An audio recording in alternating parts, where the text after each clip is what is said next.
Welcome to Auto News Talk. So let me just start off with a statistic that should absolutely stop you in your tracks. Oh, lay it on me. According to current market data, nearly 6 out of 10 people buying a new car are officially underwater on their trade-in. Like before they even pick up the pen to sign the paperwork. Wow, 6 out of 10. Yeah, 6 out of 10. And that is the reality of the automotive landscape you and I are navigating. On one side, you have these massive hidden financial traps just quietly draining profits from dealerships. Right.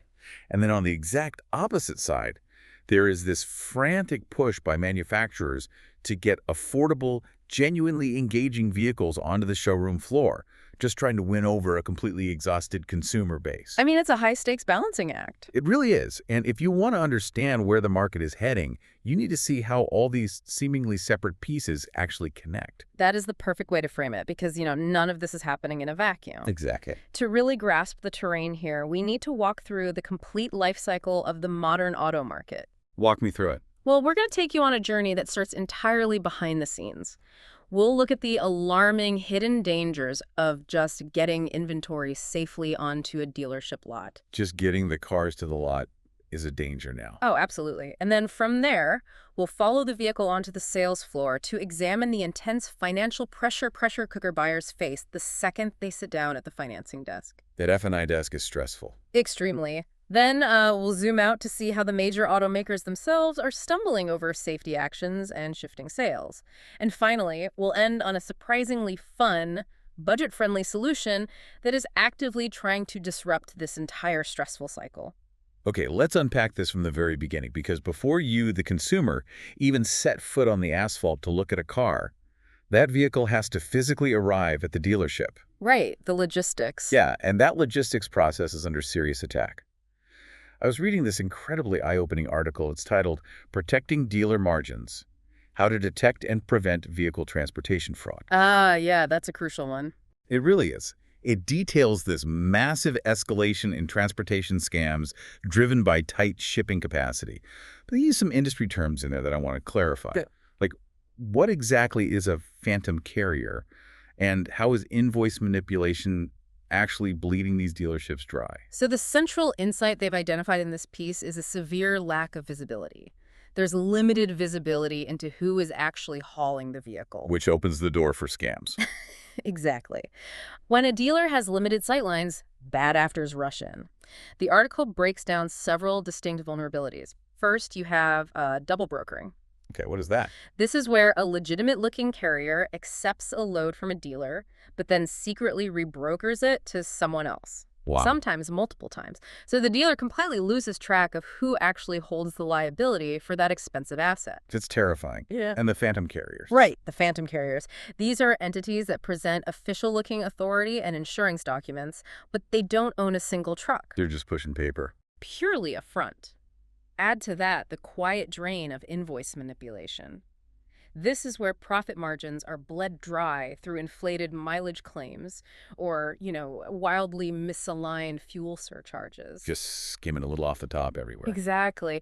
And while the piece points out that self-managed load boards give dealers control over their shipping rates, it also notes that those boards demand intense, labor-heavy vetting by the dealership's in-house staff. Which takes a ton of time. Yeah. But, the detail in that report that completely blew my mind was the deposit scheme. Oh, the artificial urgency. Yes. Yeah. These fraudsters are creating this intense, fake urgency and demanding upfront, non-reversible deposits just to secure a truck. They create total panic. They'll say, look, if you don't wire the deposit in the next 10 minutes, I'm taking another load. And once that wire transfer goes through, they vanish. Yeah. Completely gone. And the implication here is huge because these aren't always massive headline-grabbing heists. Often it's quiet, incremental overcharges that silently erode a dealer's profit margins over time. So phantom carriers are basically like ghost kitchens for semi-trucks. Except instead of delivering a mediocre burger, they just steal your deposit and disappear. That is a perfect analogy. You think you're ordering from an established business, but it's just a guy with a laptop and a fake storefront. Unbelievable. But, the article does leave us hanging on one major front. What it doesn't answer is about the software solutions. But it mentions platforms. Yeah, it suggests that emerging software platforms could close these visibility gaps. But what they completely leave out is which specific platforms have successfully achieved this level of transparency without just slapping new hefty fees onto the dealer's bottom line. Because software isn't free. No, and dealers are already squeezed on margins. Right. Which brings us to a companion piece, basically. It's an article titled Dealer Guide to Reducing Transport Fraud and Closing Logistics Visibility Gaps. Yes, and this guide provides a very practical battle plan. It pulls in insights attributed to Auto Hauler Exchange and really drives home a central insight. That identity and visibility gaps at the exact moment of pickup are what directly enable this fraud. Makes sense. If you don't know who is picking up the car. Exactly. Yeah. If you don't know exactly who is sitting in the cab of that truck when the keys to a brand new vehicle are handed over, you have already lost control of the asset. And they lay out some rigorous steps to stop that from happening. They do. The guide outlines some really actionable points for dealerships. Number 1, avoid pre-pickup payments entirely. Never pay up front. Never pay before the asset is loaded. Number 2, run a lookup on the FMCSA Safer database for every single carrier.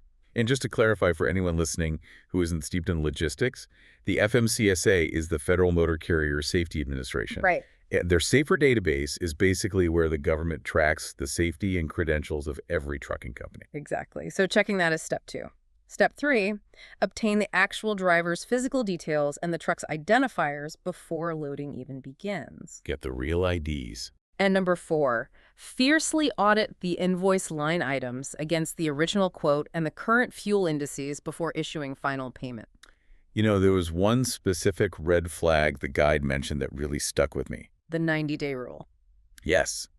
They said you should immediately halt the transaction if a carrier is operating with an MC number, which is basically their federal ID badge, that is less than 90 days old. That is the ultimate warning sign because fraudsters burn through operating authorities quickly. They just churn them. Right. They spin up a new MC number, scam a few people, shut it down, and start over under a new name. Wow.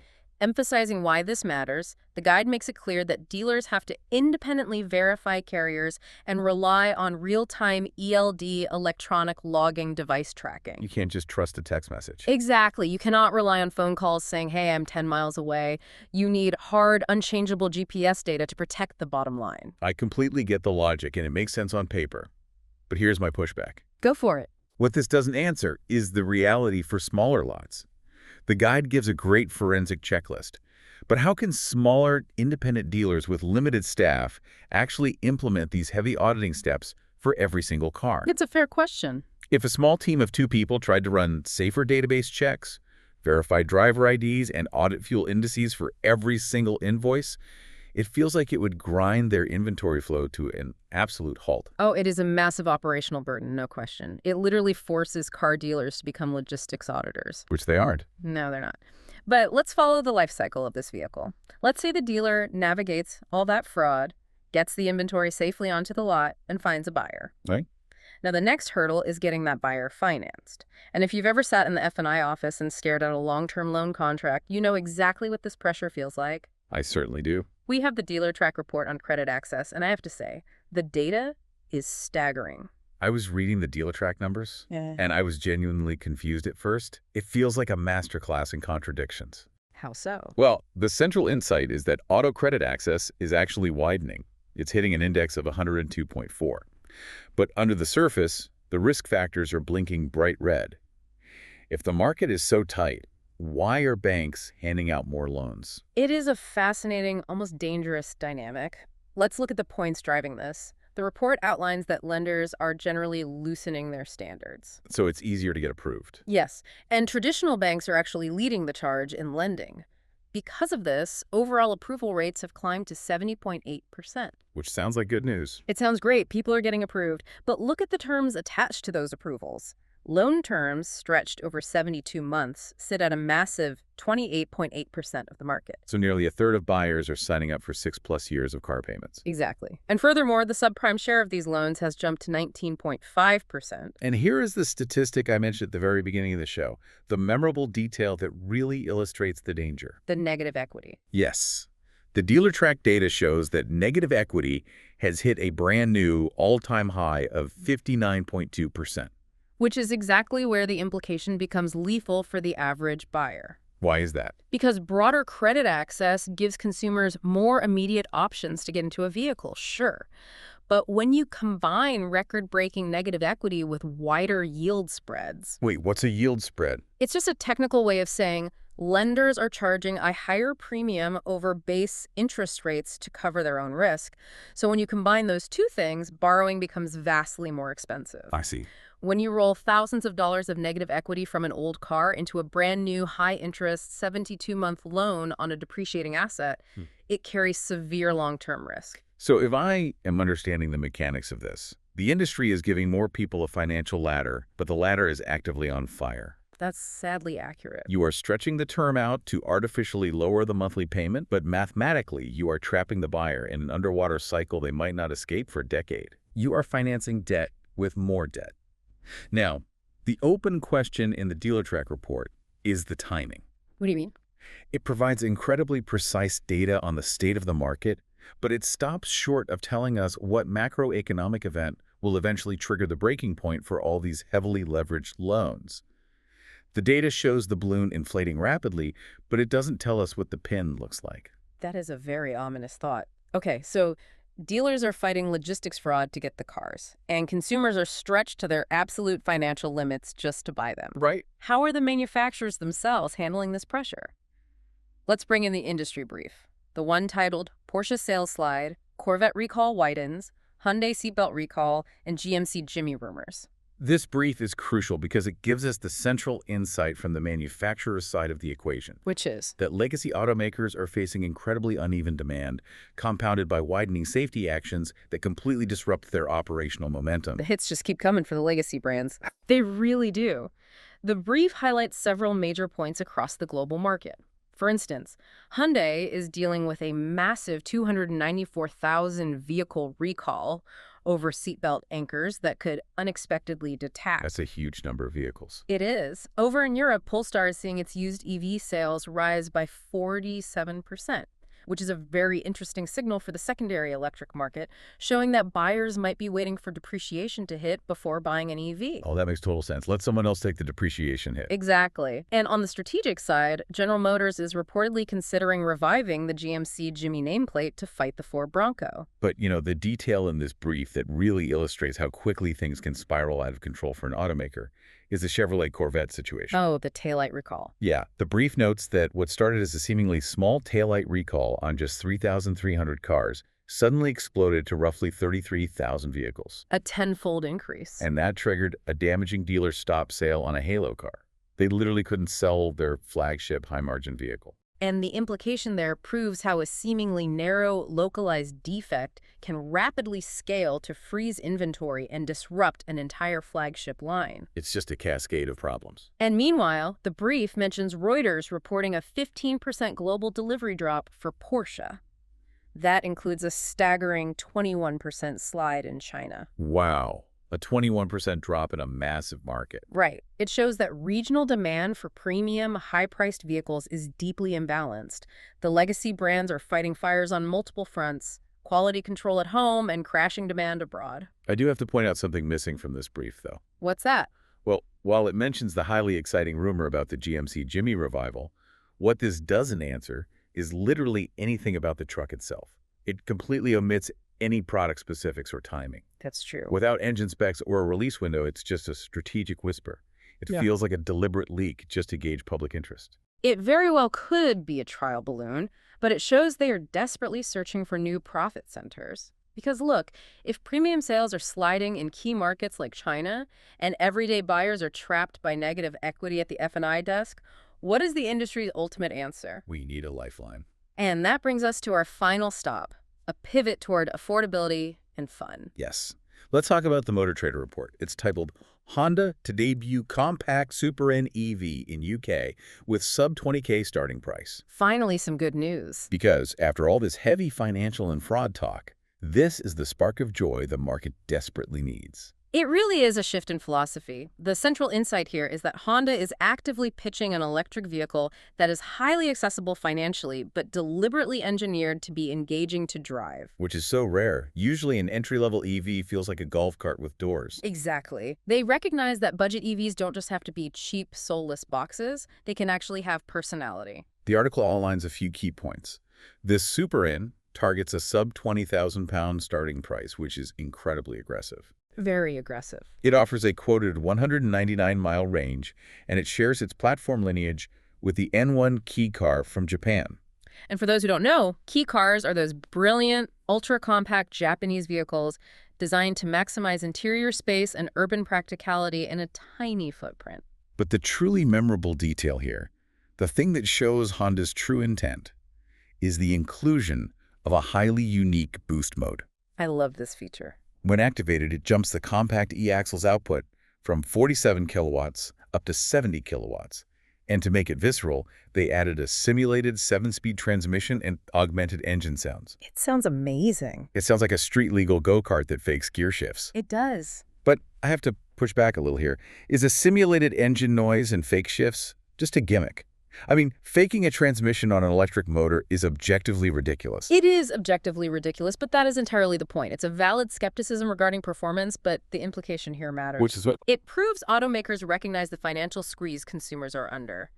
They are responding by ensuring that entry-level budget EVs do not have to feel like dull, stripped-down household appliances. So it's an emotional play. Yes. They are trying to inject the joy of driving back into a segment that usually just focuses on the lowest possible cost per mile. It's a psychological win for the buyer. True. A little joy goes a long way when you're paying off a car. Ah. But there is a glaring open question in the report. The technical specs. Yeah. As fun as the car sounds, Honda has completely omitted the most crucial technical specifications. What this doesn't answer is the actual battery capacity. There are no charging times provided. Nothing. And crucially, what test cycle was actually used to generate that 199-mile range figure? Because if that isn't a strict, standardized metric, the real-world range could be significantly lower. It's the classic automotive tease. Give them the aggressive price and the fun, shiny features, but hide the battery specs until the very last minute. So we have covered a massive amount of ground here, traveling from the shipping yards all the way to a sub-20,000-pound EV in the UK. A full tour of the market. Let's zoom back out and tie all of this together. When you look at the life cycle of the market, 3 distinct themes emerge from the sources we've discussed. The first, undeniably, is financial vulnerability. Absolutely. We see this heavily on both ends of the spectrum. It is glaringly evident in the DealerTrack negative equity data crushing the consumer.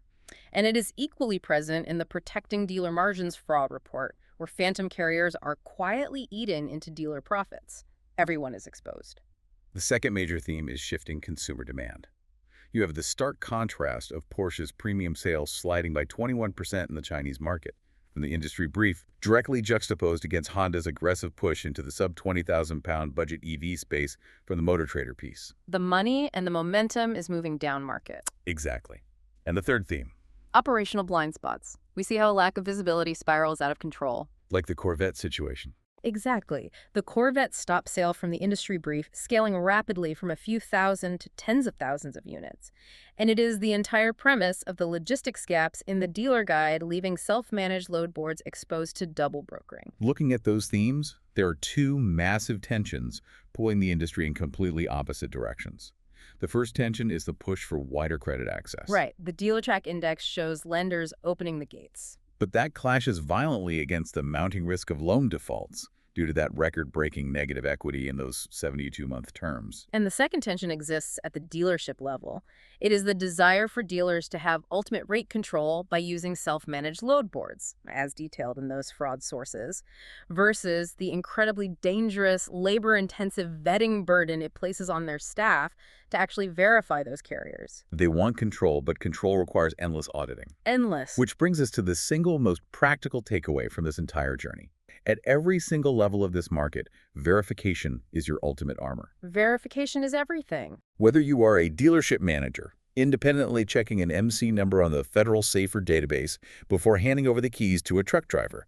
Or you are a consumer heavily scrutinizing the long-term math of a 72-month auto loan before signing away your next 6 years. You have to verify the reality beneath the surface. Exactly.